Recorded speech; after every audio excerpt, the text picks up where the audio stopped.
Broadcasting from the Blanchardstown Centre, this is Phoenix FM.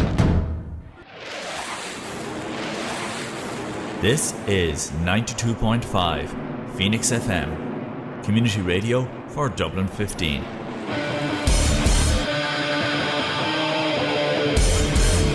Hey everybody, it's JB Jeremy Borash, and you are listening to Darrow O'Connor.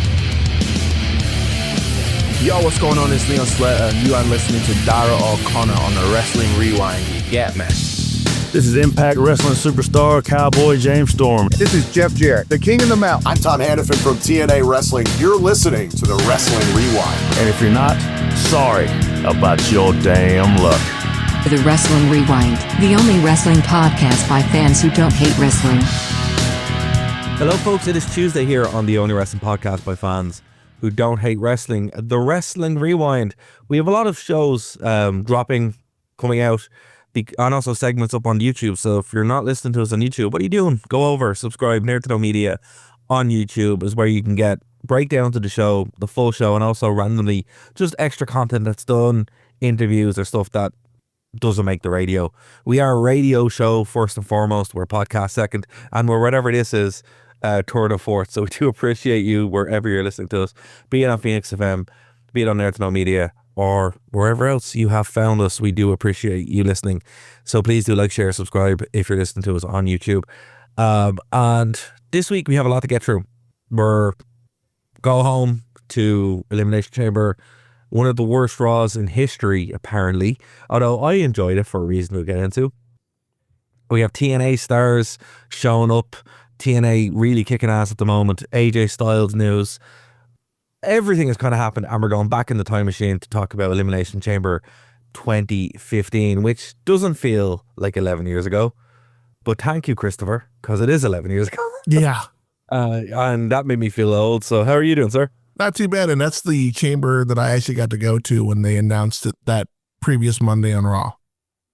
That's insane. That's insane. But so I'm looking forward to getting into that because, again, I didn't think that was 11 years ago, and it is, and I don't have to deal with that information. So we're all gonna deal with it together. But sir, how are you doing? How was your week?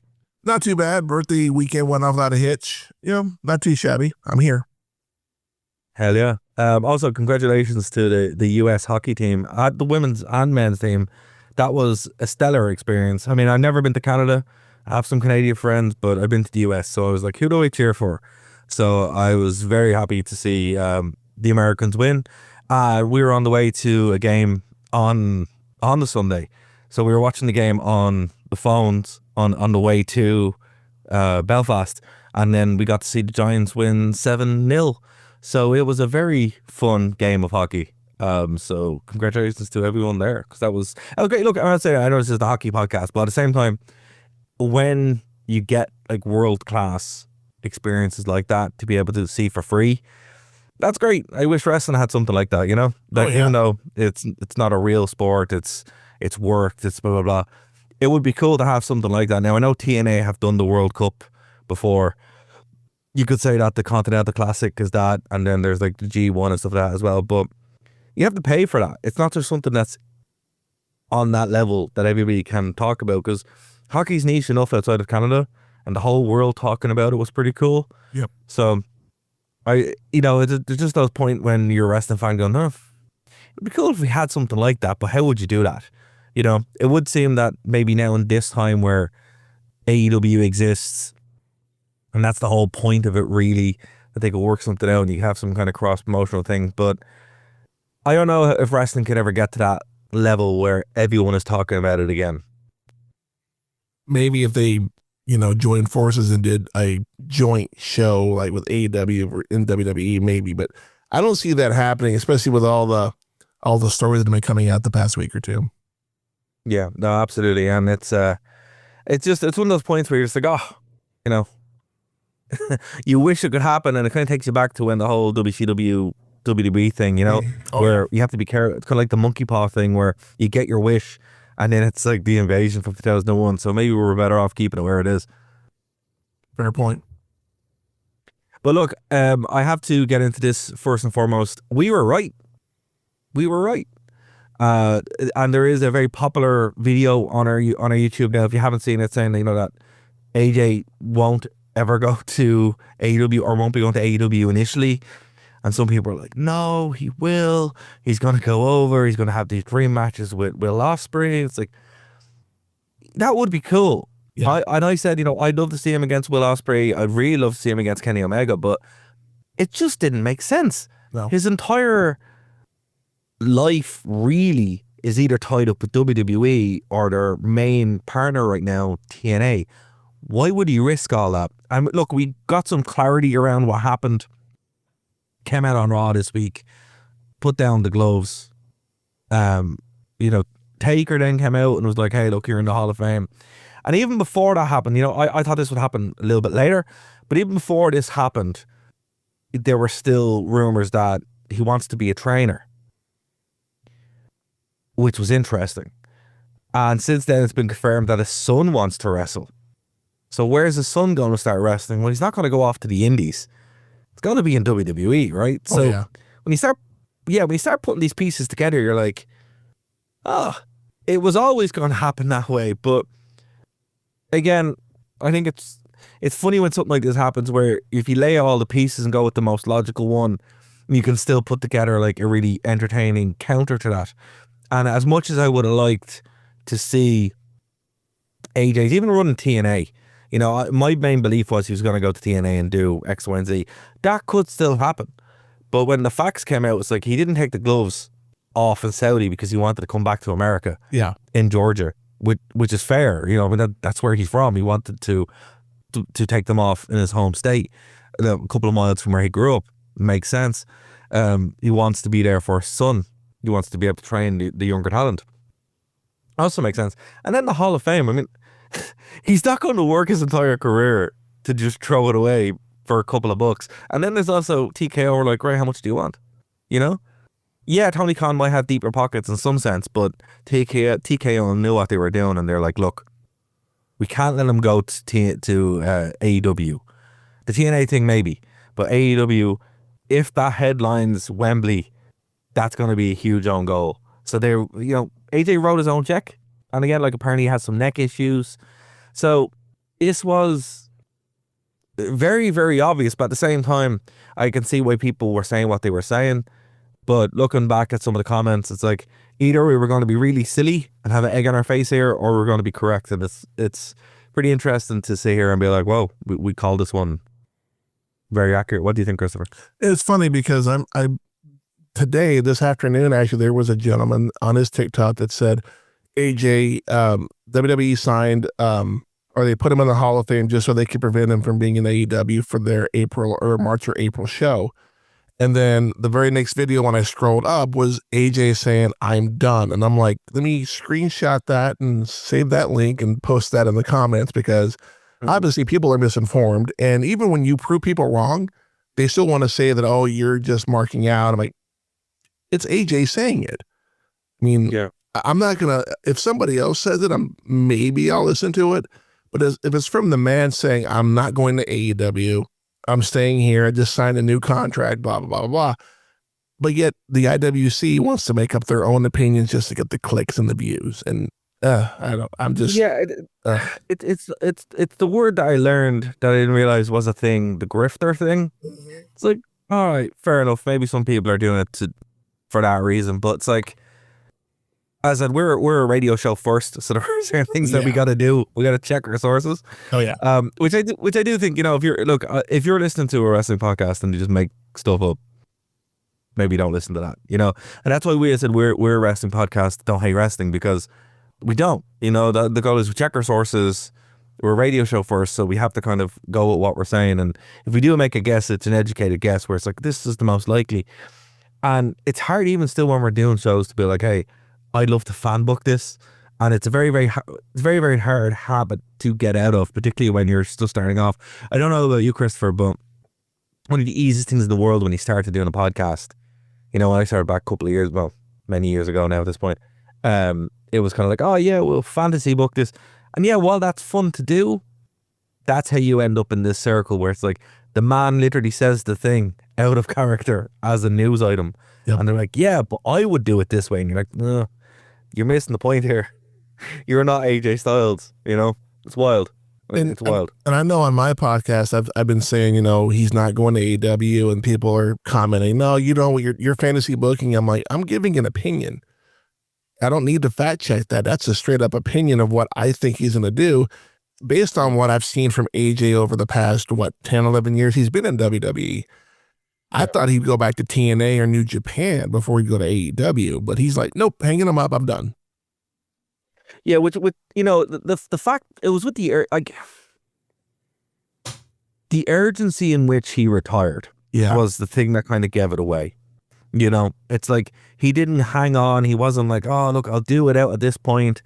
It was like, no, he's done. And it was like there's that kind of shock in it as well, where you don't believe it because you think it's an angle, and you're also like, surely he won't just mate. Some people just. I think what gets lost here is Triple H retired because he literally would die. Yep. Right. And even still, some people are like, it's an angle. He's going to come back and wrestle The Rock at Mania. It's like, he will die. It's just like, because I think we're so conditioned. It kind of goes back to what I was saying at the opening, where it's like, when you think of wrestling as a sport, and it's not an insult to anybody who gets in the ring like yourself or anyone who's been in the ring. It's like, that takes a lot of guts to do that, right? But when you start looking at wrestling like a sport rather than what it is, you lose this sense of, well, look, no, at certain times, it's like in actual non-work sports, sometimes they get a career-ending injury, and that's it. You are done. It happens in wrestling less, obviously, because it's a work sport, they're able to take protection. It's not as one and done, but it can still happen. And we don't really know the extent of this neck injury that AJ has. He probably was like, look, if I fall on this 6 or 7 more times, that's a wheelchair. I'd rather just be with my kids. I'd rather just train them. And that's a smart move, So, yeah, but then you have someone like Will Ospreay who's like, it doesn't matter. And he hurts himself with a severe neck injury. He's been off AEW television since London, where I was there, where he wrestled with a severe neck injury. That was really stupid. Like, you have William Regal come out going, don't do stupid things like that because you're going to end up a cripple, which is genuinely my fear with Darby Allin. And they don't listen, so there is that kind of disconnect between reality and then what some of the younger wrestlers will just go do, or some the work rate style of AEW, and it just doesn't fit, So with the AJ Styles discussion, it's interesting because it's like, it shows that in stark relief, and some people are like, oh, this person's an e-drone or just loves AEW stuff, and I don't think that gets us anywhere. It's more like, yeah, as a fan, and that's how we approach this, is what we'd want, and sometimes that doesn't work out. And sometimes we get exactly what we want, but in this case, I think it's AJ Styles going, what do I want? And I think he wants to just see his kids, hang out with his wife, and, maybe just collect WWE money, which, not a bad road. There's a lot of really good, and it's fitting as well. I'll say this. If you watched Raw after it went off the air, or got to see some of the footage that happened, in the ring, they had all TNA talent come out with AJ who are working in WWE. Yep. The entire ring was covered with ex-TNA talent, which was incredible, right? But that's who all the agents are. AJ's just working with his friends who are already there. Everyone was like, oh, his friends are in AEW. His friends are in WWE. They're just behind the scenes from TNA. And I think that got lost completely. So it's a case of reality being one thing and then wish fulfillment being another. What do you think? And I think a lot of the fans just need to let go. Like when Edge had to retire because of a neck injury, of course, he continued to try to get back in. He eventually did. But with AJ, he's like, he sacrificed birthdays, recitals, stuff with the family to be in this business. And now he's like, I'm done. I want to be able to be there for my kids. And, being a parent like I am, I'm like, I can relate to that. I wouldn't want to miss my kids' stuff like that. Granted, I'm out there making money, putting food on the table, but it comes at a price. Now he's making the money, but he doesn't have to go on the road anymore. More power to him. And he can heal. He can let his body heal. And he didn't have to do the full year tour that Cena did. He's like, I'm done. I'm out. I'm done. I don't need to go the full year. I just want to retire at the Rumble where I started a decade ago. I'm done. You know? And again, like, there is a lot. It's so simple, but it's so straightforward. And I think maybe that's why people are struggling with it, because it's like, oh, that doesn't happen. It's like, yeah, it's a good thing this happened because it doesn't happen. Very few people get to go out on their own terms. We've said this about Cena, you know, where very few people get to call their shots. Sometimes it just happens. Yep. I mean, Austin retired and nobody knew that was it. You know, he had a heart attack and it was like, that was it, right? I know he came back for that one match, but still, he retired. And it's, I'll be honest with you, right? Even taking the selfish things out, I'd much rather see AJ Styles retire like this, where he's in the ring, celebrated as a hero, going into the Hall of Fame, than Ric Flair. Oh, you know, jeez. having heart attacks in the middle of the ring and still going, I want another one. Or Hulk Hogan, him and Hogan bleeding everywhere in Australia for like 20 people. No. No. You know, even Sting, like, no, you don't need it, you know, but I'm glad that this current crop of legend talent, I have enough self-awareness to be like, no, I've made enough money. I don't need to die in the ring. Yeah. You know? And they're being smarter with their money. They're not just, you know, abusing it. Like, oh, let's invest, let's do this, let's do that. And which is what Cena did for 20 plus years, not just the wrestling, but the endorsements, the accidental Fruity Pebbles endorsement he got when The Rock yelled him out. I'm like, you know, that's free money right there. And the whole acting thing and that as well. Like, he doesn't have to go off and be a trainer. No. And probably doesn't want to. AJ, on the other hand, loves wrestling. So him building that out, building the future definitely makes sense, particularly if his son is going to come through the system. And Punk will probably be the same. About 2 or 3 years, Punk will go off and be a trainer, or maybe one of the main agents on WWE. Yeah. That's the cool thing about these young crop. They're not just trying to stay on top forever. They're trying to build up new talent on the way out and then afterwards as well. So, you know, I'll say to you this way, right? If anyone has never seen the movie The Wrestler, very good movie. I'd much rather any of the guys who are on top now who are retire this way than ended up like Randy Durham. Yeah. Don't need to do it anymore. You really, really don't. Okay, so actually, speaking of which, Sandman is having his last match. He's retiring now at Jerry Janela's WrestleMania party. And it's just like, those matches are never good. Sabu had his and then died the next day. Yep. I'm not saying they're related, but that's the kind of stuff we're talking about. I'd rather Sandman not die after his match in a similar vein to Sabu. And that still was just shocking. So when you go too long, this kind of stuff happens. So, yeah, I don't even know if I'll watch the Sandman match or not, because like that Sabu one was real tough to watch. But professional wrestling is not just the only sport or entertainment that has that issue. If you look at American football, there are players that went out on top, like Michael Strahan won a title, I'm out. Peyton Manning won a ring, I'm out. Then you have people like Aaron Rodgers who are just barely scraping by. I'm like, dude, you should have retired 3-4 years ago. You know, the wrestling's the same way. You got people like Ric Flair that's like 150 who's still out there doing his thing. And I'm like, dude, you should have been, after WrestleMania when Shawn Michaels super kicked you should have been done. That should have been the end of it. But no, these guys don't want to stop. They miss everything about it. You know, the entertainment, the fan support, everything. And I get that. I understand that. But there has to be a point where you got to realize that how much more can your body take before you are just done? And, you know, I think it says a lot about the support system around you.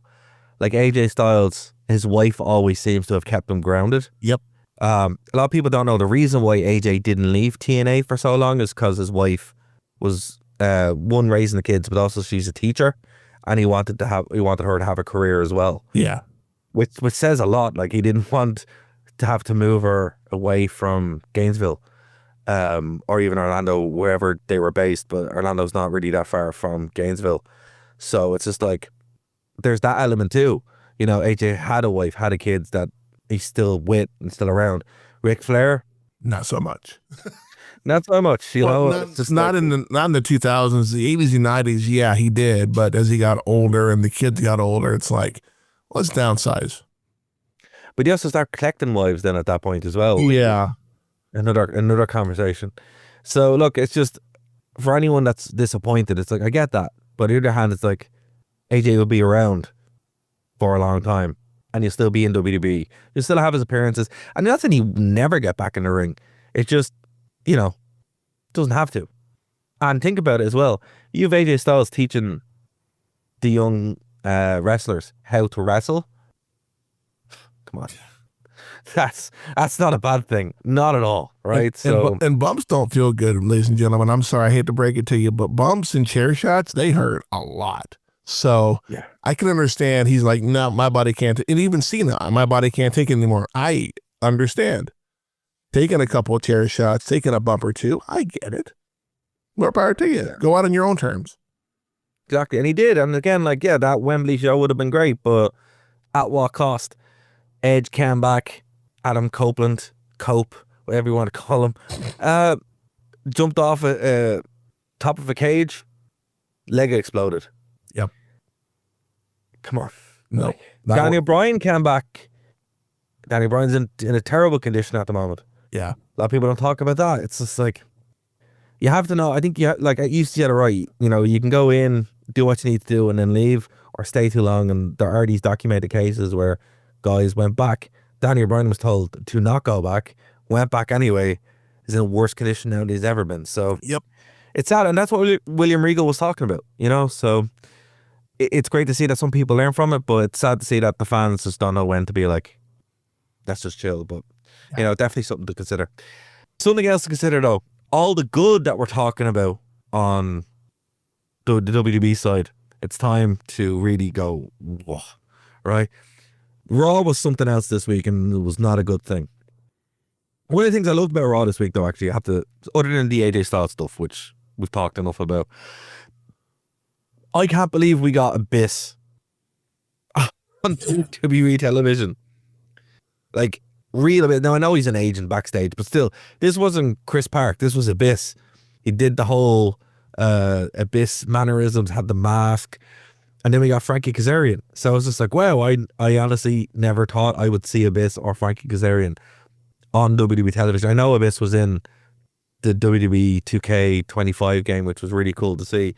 But still, I mean, it's one of the things where you're like, okay, well, he went over as an agent. He surely, the time for Abyss has come and gone. No, it was really cool to see. So for me, selfishly, this was one of my favorite Raws of the whole year, right? But if I take away objectively, some people are saying it's the worst Raw of the year. So Christopher, as a non-biased participant, how bad was Raw this week?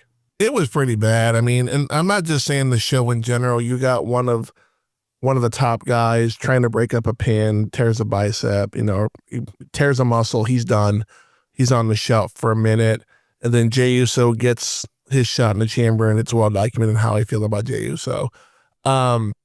Maxine Dupree gets knocked out. No, we don't know if that was legit or not, but she sold it fairly well. And the moment that I took from this show, it was Finn Balor in a suit without the tie. And then Judgment Day is like, well, Dominic's like, I have a match next week. I need you to help me. And then Finn Balor, which I was like, dude, I am so glad I'm a fan of this man right now, because he just said everything I've been saying for years in the Judgment Day. He's like, I did what I did by myself. Dom, you need to grow up. And I was like, whoa, yes. He's going to win this title. I'm so hyped for Chamber and WrestleMania at this point now. So it's like a couple of things that people were talking about. Segments just kept running too long. Yeah. Like, it's a problem that WWE has. They got out of it for a while, but it's like the opposite of what would happen when there were commercials, where it's like big, long segments that don't really go anywhere. No one seemed to be in a rush to do anything, except when he did, and then they tear stuff. So, I mean, maybe they were right to not be in a rush to do anything. No surprise returns, no real WrestleMania heat. I know Brock was out there, but like, why? Open challenge for WrestleMania. Really? Yeah, it's like, okay, cool. What's that mean? So I know some people want to Obafemi, but it could just be LA Knight God, I hope getting not. killed. I really hope it's not. I hope it's Because if that's Gunther. it, I hope it's Gunther. huh? I hope it's Gunther. Yeah. I hope he retires him. That's what I'm hoping for. Yeah, see, I think that's going to be a SummerSlam thing. Yeah, that's what I keep hearing. Yeah, and it seems like that's definitely where they're going towards, particularly when they start just saying, oh, look, here's our dates, here's our open challenge. The fact that Obafemi has been brought up doesn't bode well, really, because that would have been a cool pop. Oh, yeah. But right now, look, you could have TNA guys coming up, but at the same time, why? You know, they're just going to get beaten. So I think it's going to be LA Knight, and I really hope it isn't LA Knight. Because that just kills him as well. It's just not something you want, you know. No. Speaking of which, the crowd was like real bad for the show. They were just not into anything that was going on. That crowd was so non-existent. Like it might as well have been the Thunderdome back in the COVID years. It's like there was nothing. Like they just did not react at all. It was. Can I just say something? I love the Thunderdome. Right? I mean, no, I know that's maybe controversial. Now, the empty arena thing at the Performance Center is like weird performance art, which I kind of think is pretty funny too. Like watching it again, how bizarre it is.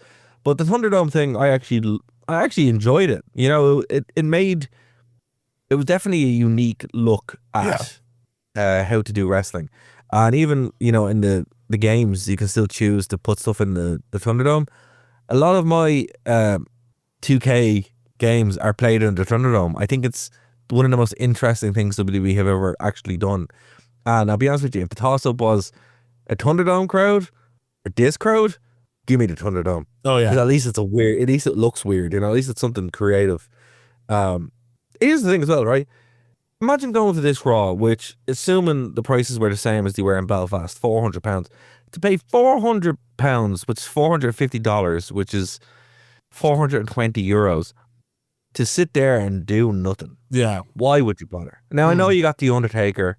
That was cool, but at the same time, come on, like, sitting on your hands, it's just, No. there's no point. You And don't. look, here's a real question, Christopher, right? Is this just burnout with WWE? Are you just creatively bankrupt? I know that word's been thrown around a lot on the internet. We're like, oh, they're bankrupt. Or is it just long-term storytelling? Because again, we are just in the middle of the road to WrestleMania. There's still a pay-per-view or PLE coming up on Saturday. So you have to like build to that, which they already have. So maybe they're just, you know, in a holding pattern. I mean, I don't, compared to the last 2-3 years of Road to WrestleMania seasons, I'm not really as hyped for WrestleMania as I was the past couple years. It's just not the same. The vibe is not there. Now, maybe it's because I know that Roman Reigns is taking on CM Punk and I'm like, ugh, I don't need to see that. But apparently people want to see it. I guess I'm the minority in this one. But for me, it's just, it's the hype is just not there. And again, I think it is long-term storytelling. I'm going to give Triple H the benefit of the doubt on that and let him cook, let him do what he does. But I'm just hoping WrestleMania can be better than it was last year. Because last year was kind of, it was there. It was WrestleMania, you know. See, that's something that should never be said on the way to WrestleMania. Like, Agreed. I agree. you know, it's supposed to be one of those shows where it's the highlight of the year. Like it is, you know, you refer to certain things as the WrestleMania of X, Y, and Z. So for just to be like, you know, it exists. Again, even the COVID era WrestleMania was better than last year's WrestleMania. Yeah. It had something that you can actually point to and remember. The only thing people remember from last year's WrestleMania is being disappointed. Yeah. That's the truth of it. That's the truth of it, you know, and it's like, this Elimination Chamber, while it'll probably be a passable show, and I don't doubt it that it will be boring or anything like that, it actually might be pretty good. Yeah. It looks like it's just going to be a standard four match thing that WWE seem to love. but you know, that means it's going to be a pretty tight show. There's nothing there that's going to be disappointing. Now look, if Cody Rhodes wins, that's really going to suck. I'm not going to lie. If Jey Uso wins, that's also really going to suck. Yeah. Yep. You know, but at the same time, it's just like, they're the only things that would really drag it down. It has the opportunity to be actually quite big, advancing Becky and AJ into WrestleMania, advancing Punk and Balor into WrestleMania. So look, I'm cautiously optimistic about this one, to be fair. But if it doesn't deliver, I'm worried then about WrestleMania. Oh yeah, big time, honestly. But to be fair though, it is in Chicago, and anybody who's been a fan of wrestling for like a minute will know Chicago is always rowdy. They are always, no matter if it's AEW, TNA, WCW, WWE, whatever, they are always. Chicago is a very wrestling rich city, and they will be loud, especially when Punk and AJ come out. Exactly, yeah. It's like they looked out really where they booked the show and how they've, you know, set it up where it's like, right, they're not going to boo Punk. The fact that it's going to be the opposite, and they're not going to boo AJ. So, you know, it's quite a friendly crowd that they're going into. Here's a funny, I want to put you on the spot here. So, obviously, it's not going to be Chris Jericho coming out of crate. The belief that it is, or who it's going to be, Dashhausen. Do you know anything about Dashhausen? Yeah, he's that vampire-looking dude from AEW, right? Yeah. You know, very evil, etc. Yeah. So I think that makes a lot of sense. That's a fun little thing that I've heard thrown around on the internet. So if that's true, absolutely bring it on, because that would be a weird addition to the WWE undercard. Oh, yeah, agreed. You know, it's like they need a character like that. They don't really have one at the moment. You know, him in there with Joe Hendry all the way up to Grande Americano, can go all the way up to LA Knight, and then it's not going to world title ever, but definitely just having him run around, something that we haven't done in a while. So if that is the case, it makes sense. It's fun. It's weird. It gives everybody that little bit of a pop. As you said, Chicago, it's a big wrestling town. Yep. So they're definitely aware who Danhausen is. So yeah, look, if that's a great grab, that's a great grab, because he was doing nothing in AEW, which is a shame, because he should have. But he was always a weird fit for AEW. You know, he was less of a wrestler and more of like a weird character, which that's a weird like TNA move where, yeah, he can go in the ring, but he also has a weird character. So, you know, if it doesn't work out in WWE for him going to TNA actually isn't a bad show either. So that could be cool. I'd actually love to see him mix it up in TNA. That could be really fun. But we'll see what happens. And if that's the case, then it is what it is. All right. So we have about half an hour left. Is there anything you want to say on the chamber before we move on, Christopher? I know we're gonna do predictions later, but like I said, this is gonna be, if they don't add another match to it, it's a pretty stat card. You know, you got 2 title matches, and then the 2 chamber matches that decide who gets the other shot, the other champion at WrestleMania. So it should be interesting, to say the least. Yeah, no, for sure. Okay, so we're hopping in the time machine here. We're going back to the Elimination Chamber in 2015.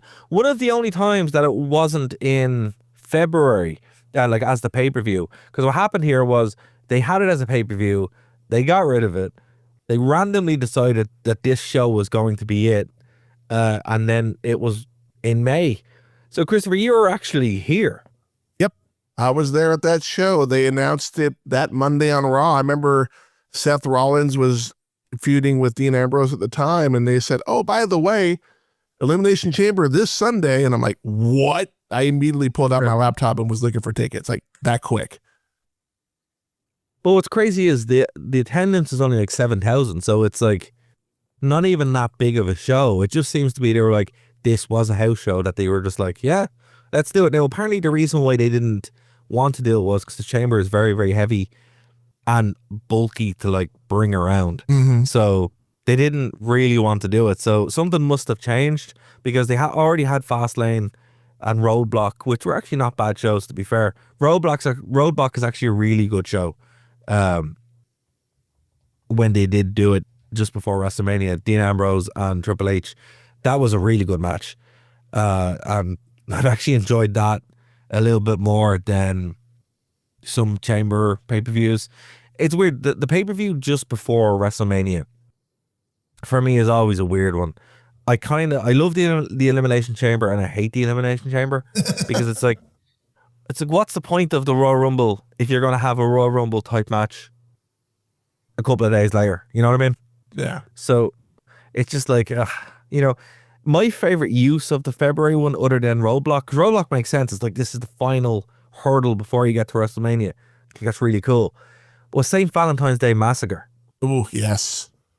That, the big operatic music and the black and white and the cool, like, Vince McMahon holding the roses with blood everywhere. That's cool. They can do cool stuff like that. There's something about the Elimination Chamber just being after the Royal Rumble just sits wrong with me. It's like, you had your opportunity to get to WrestleMania, but here's another opportunity to get to WrestleMania. It's like, oh, stop. It's like them having a Money in the Bank match on Raw just before WrestleMania. Go, well, if you really want a WrestleMania moment. But they used to do that too, though, back in the day. They used to have they would have the Money in the Bank match at WrestleMania before they were like, hey, we should make this a pay-per-view. And then they did. Yeah. Yeah. No, that's what I'm saying. It's just like, it's kind of goofy, and I get it. It's a big, it gives that sense of identity, but I think the move away from February makes more sense. I will maybe not in May, but still. I will say that attendance of 7,000, I feel like that's a low number because the American Bank Center, which is now called the Hillard Center here in Corpus Christi, can hold up to 10,000 people depending on the sport. So I feel like that number is low for some reason. Yeah, it's pulled from former contributor Jason Amico on WrestleView, so those numbers are right. I can guarantee that. And it's on Wikipedia as well too. It's on Wikipedia as well. So I felt like there was more than 7,000 people there, but then again, I was up in the cheap seats. So here's the thing: if it's from WrestleView, I can guarantee those numbers are correct. Fair. Particularly around this time. Fair enough. Adam is very into his editorial hand, so if it's on WrestleView, they've checked it several times. I can guarantee you that. Fair point. Okay, but look, man, I wasn't expecting this show. I wasn't expecting much from this show because it's been a while since I've seen it, right? But it's a pretty interesting one. Like, I didn't realize this had one of my favorite moments from this era where Cena was obviously being Super Cena, but Kevin Owens came out and was really giving him the business. Oh, yeah. One of the coolest things I saw around this time was Owens on Raw just beating the hell out of Cena. So them setting up a match, which again, I never thought I'd see this. I never thought I'd see Kevin Owens, Kevin Steen, in WWE.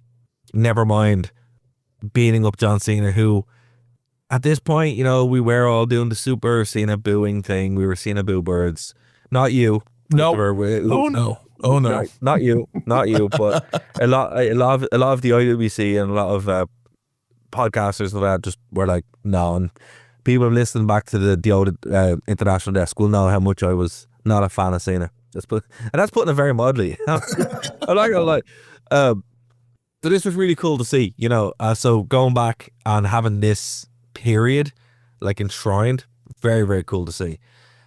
I did hate the main event, and I did really hate the fact that the Chamber was for the IC Championship, and I don't really know why. It just seems to cheapen it a little bit, and I think this is how the show was thrown together at the last moment. They're like, right, well, we're not going to sacrifice Dean Ambrose, Seth Rollins, or Roman Reigns just before WrestleMania, but we're going to bring up the IC title and have R-Truth, King Barrett in there. It's like, and Ryback, it's like, come on, like it just felt like WWE would, this is, what this is? This is a Vince McMahon booked card. Oh yeah, right?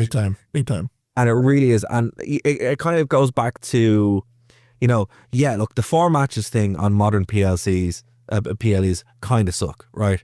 I'm not a huge fan of it. I wish there were more. However, when I see a card from 11 years ago, which would you rather?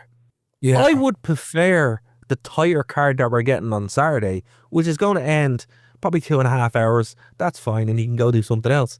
unless you're in Ireland. I mean, you just go to bed then because it's like 3 a.m. But other than that, you know, if you're watching in the States, you can go out afterwards and go see people, you know. Yeah. I would prefer that. You know, it's cleaner, it's nicer, and you know what? You don't have random matches like Neville and Bo Dallas just happening. Like, but what I will say is Cody Rhodes is on the correct place in this card. This is where he should stay, and he never should be anywhere near the main event. At least at that time, anyway. At that time, anyway. He was on the pre-show. Yes, That's he was. where he should stay. That's where he should stay. And this Although I did love Stardust. Stardust is like my favorite. I love Stardust. I don't know why he hates the character. I bought the shirts. I love Stardust. Stardust was great. Like, Damaged Cody Rhodes is my second favorite. Yep. And Dashing is pretty good as well. But Stardust was just like, I'm like, yeah, brilliant. Excellent. But even still, the fact that he's in the main event or like up in the main event for Saturday, I'm just like, oh, the whole show, I'm going to have to watch him, and the concept of winning is just turns in my stomach. But Stardust winning the Elimination Chamber, all in. I will buy that shirt. I will cheer that, man. But yeah, man, look, you were there, right? So I was there. Before we get into it, is there anything you want to say about how this was perceived? Was the crowd good? What was it like? The crowd during the biggest match, the main event, Dean Ambrose versus Seth Rollins, that was when Dean, quote unquote, won the match. The place blew up. Like, oh, and even I'm like, dude, really? Dean actually beat Seth with the numbers against him? And then, of course, when they announced, oh, it's DQ, I'm like, you gotta be kidding me, man. Now, people walked out, they were so upset. Like, what? I can't believe Vince did this. I'm never watching this again. Now, you know, people were upset. People were legit upset about that. Mm-hmm. But they were they were protecting Seth. That's what they were doing, saving him for WrestleMania. Exactly. And that's kind of the problem, though, when you book a show like this and you don't, again, it goes back to, like, it's a Vince card. Like, you can see it from the opening match to the end, where it's like, this could have been a lot higher. This could have achieved something, but instead it's like, it got us from A to B in the most awkward way possible. But in the middle of it, you got some really good stuff, or you got a really good match, which the Dean Ambrose Rollins match is very good. Yeah. But that ending is total nonsense. And not only that, but hindsight being 2020, I felt like Ryback didn't deserve the Intercontinental title. He should have gone to either Sheamus or King Barrett, one of the two. I thought they were, at the time, they were both heels. We just had a babyface vacate the title, so we put on another babyface. No, put on a heel. King Barrett or Sheamus should have had, and this is back when Sheamus had that ugly mohawk when he did the Ninja Turtle movie. So, yeah. Oof. But look, they were trying. Like, this Ryback wouldn't be long for this world. You know, he would be very much on the way out at this point. But I think this was the last attempt to get him over, to get him something. You know, he had that feud with CM Punk where, if you go back and listen to Punk's interview, it took years off his life. Oh, yeah. But, like, I think they were like, okay, we will give you something. Here's the IC belt. Go and do something with it. And unfortunately, yeah, man, King Barrett would have made more sense. King Barrett wouldn't be around very much longer as well. Yeah. I know he's a commentator, but, you know, as an in-ring competitor. And this was also, they were trying to do something with that. Like, they gave him the King in a Ring, and nothing really came of it. So the only guy who's still kind of here doing anything are Dolph Ziggler in TNA and Sheamus, who's still having banger after banger after banger. So I don't think Sheamus really needed the win. But Ryback needed to look strong. Yeah. And he just didn't. You know, as I said, like, it's 25 minutes of nothing. And look, I think we've covered this on the show before with previous co-hosts, and if I can find it, I'll post it in the description. This felt like the December to December main event. No, it wasn't that bad, but it kind of had the same, like, air being let out of it. You know, WWE haven't learned that, or maybe they have learned, but definitely at this point, and it was what, 9 years removed from December to December, where it's like, look, if you put a bad group of lads in the Elimination Chamber, or even some good lads, some bad ones, and you do the wrong result, it's gonna just be like a bottle of water with the air taken out of it. You know, it's just going to be flat. And that's what this felt like. Ryback winning, it was just like, oh, Sheamus, Ziggler, R-Truth, Barrett, even Henry, literally any of the lads winning would have actually popped the crowd more than Ryback. Oh, yeah, big time. You know, because it was just like, they were over Ryback at that point. He'd been overexposed. He'd been shown to be very poor in the ring. And, you know, CM Punk losing, or one of, you know, not losing, but him hurting Punk to such an extent, I don't think he ever really recovered from that. Yeah, agreed. You know? But look, it opened up pretty well. It had the New Day defeating the primetime players, Tyson Kidd, Cesaro, the Ascension. I love the Ascension entrance, can I just say? Terrible team, phenomenal entrance. The Lucha Dragons and Los Matadores for the WWE Tag Team Championships. This is New Day's one of their early runs.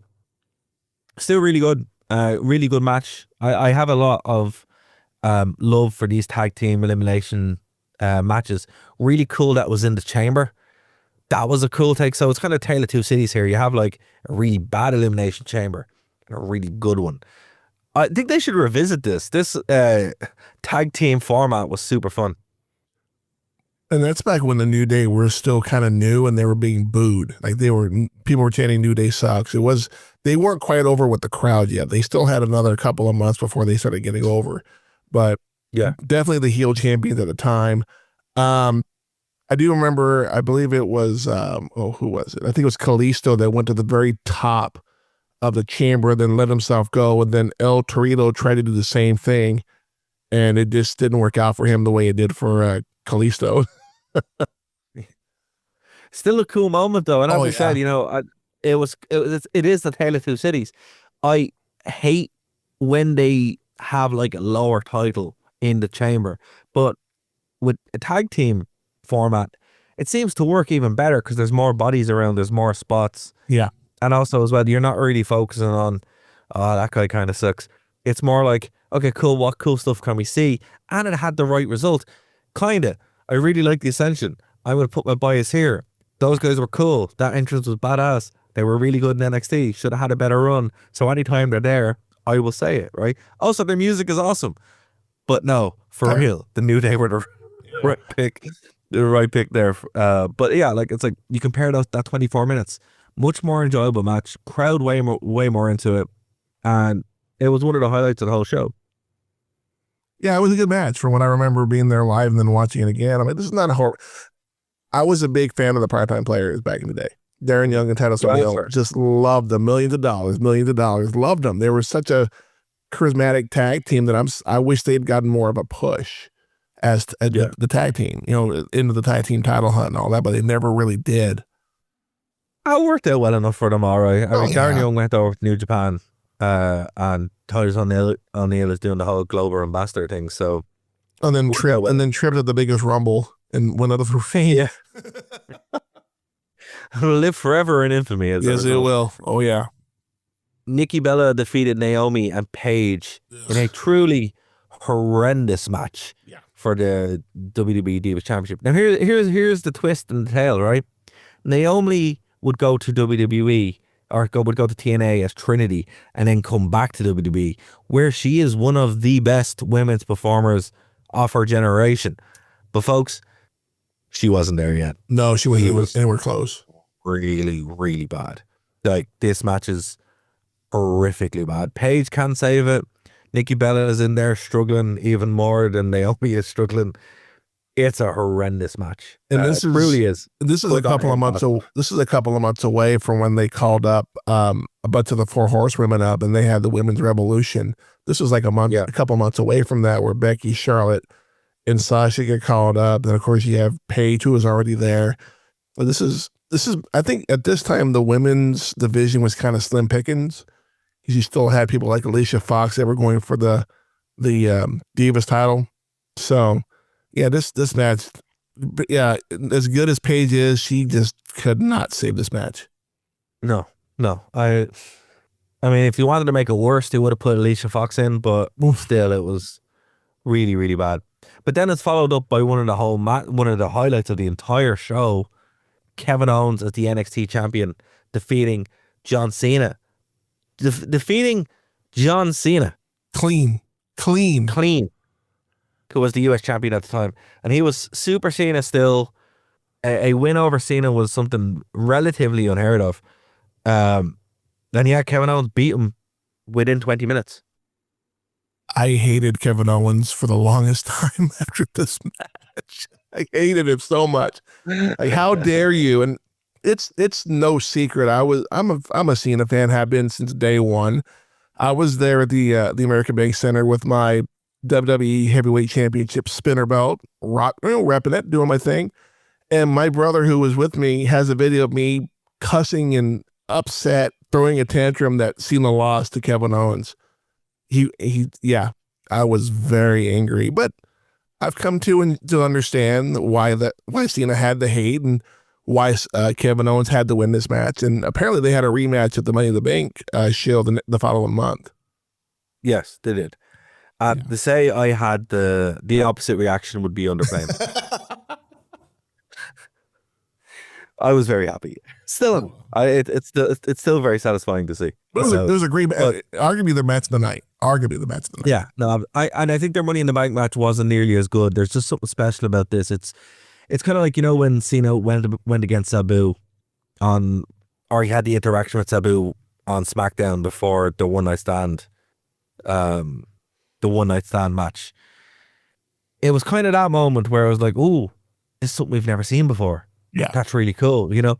So yeah, like definitely check this one out. This and the tag team opener is they're matches to watch. Really, Neville and Bo Dallas skipped that one. Yeah, 9 minutes of absolute nonsense. Look, Neville's cool. The Red Arrow is a cool finisher, but yeah, you know. It's Neville. What do you say? What do you say, Neville? When I hear the word Neville, I think Harry Potter every time. So no, that's fair. Like, you know, I know they wanted to put a cape on him. I think the cape would have helped. Yeah. And now he's in AEW as Pac, and it's just like, who cares? You know, it's like, okay, the cape would help. I think Neville should have a cape. Bring the cape back, because man, he's boring as hell. So boring. Even with the Red Arrow, and the Red Arrow is super impressive, but it's just like, you know what it is? It's like when you watch an old Billy Kidman match. He has the same problem where it's like, you have no distinguishable features that make me want to watch you wrestle. There's nothing you're doing that is that impressive. It's impressive a little bit, but at least Billy Kidman had the tank top and the cool music and you had to say, was it Tori Wilson? Yeah. Neville has none of those things. Well, no, that's not true. Neville had the ears that could pick up the network for free. So he had that going for him. I think that's what he wanted to give him the cape, because he wanted to make him like a rat superhero. Make him more aerodynamic. But hey, look, it worked for the Hurricane, right? The Hurricane got over on that gimmick. So I think Neville missed the boat. Missed the boat here, you know? Yeah, agreed. And then, Ryback obviously won in the second Elimination Chamber, and then we had Dean Ambrose pick up the win against Seth Rollins in a nonsense match. That's just that crowd was not happy. But again, it goes back to what you're saying. You know, if like you compare this, and I think this is a really good one to pick, because we were looking at the Elimination Chamber 2026, where it's like, yeah, look, it's 4 matches. You kind of know what's going to happen. It's like, okay, fair enough. It's a bit lazy, but it will get us from A to B. And, you know, at least 2 of those matches are very good. Actually, all of them could be very good, to be fair. I don't really know, but at least 2 of them will be quite good. Yeah.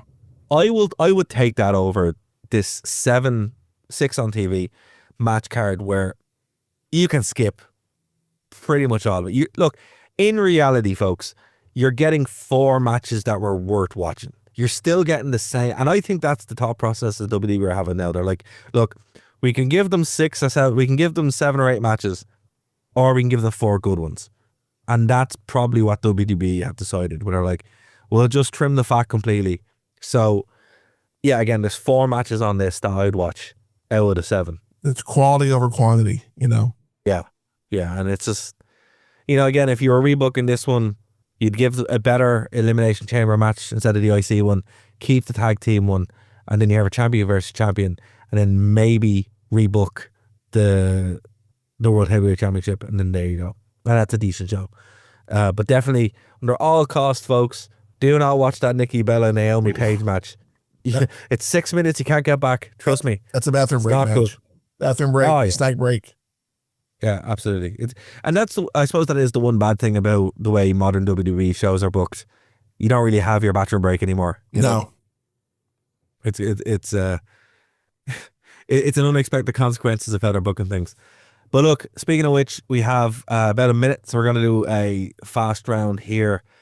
Elimination Chamber 2026. Christopher, who's winning the men's undisputed WWE Championship match? I think Punk is going to win by disqualification. I think Judgment Day is going to interfere in that match in some way, and it's going to cost Finn the match, and then we'll get the triple threat at WrestleMania with him. Who's winning the Intercontinental Championship for the women? Oh, really? Do you even have to ask me that question? It's going to be big time Bex. She's the best. Everybody says it. Sports Illustrated has been saying it. Okay. on to the first chamber match, which could be the women's. Who's winning? I'd like Raquel Rodriguez to win that, but I've got a funny feeling they're going to give it to Rhea. I don't know why. And then on to the men's. On paper, I want it to be LA Knight. Yeah, but I got a feeling they're going to give it to Cody, and I'm not going to be happy if they do. Yeah, I think it's going to be Cody. I think it's going to be Rhea. Becky with shenanigans. Yes. Punk with shenanigans. Yep. They're my picks. So we will see next week, folks. We're taping this about a day earlier than we normally do. So let us know your predictions in the comments below. Thank you so much for checking us out. We really do appreciate it. Christopher, is there anything you want to plug before we wrap things up this week? Yes, we'll be doing a review of the Elimination Chamber on my podcast, the Jazz Zodiac Podcast. Just find us on Spotify, YouTube, and Apple Podcast. Again, that'll drop on Monday at 12 noon Central Standard Time. Fantastic. And folks, if this is your first time checking us out or listening to us on Phoenix FM, go over to YouTube and Spotify. We have a lot of content there that sometimes doesn't make the radio. Have an interview with TNA's Eddie Edwards, which, look, I'm a huge fan of Eddie Edwards. I've been a fan of Eddie since, he was in the American Wolves, ROH, all that stuff. We get into a lot of really cool past history stuff he's doing now with the system. Definitely check that out. But the only way you'd be able to check that out normally is on our YouTube. So if you haven't, go over to Nerd to Know Media and subscribe to the channel. We really appreciate it. But thank you to everybody who has checked us out this week. We will be back next week to look at the fallout of Elimination Chamber. We'll see you in the next one.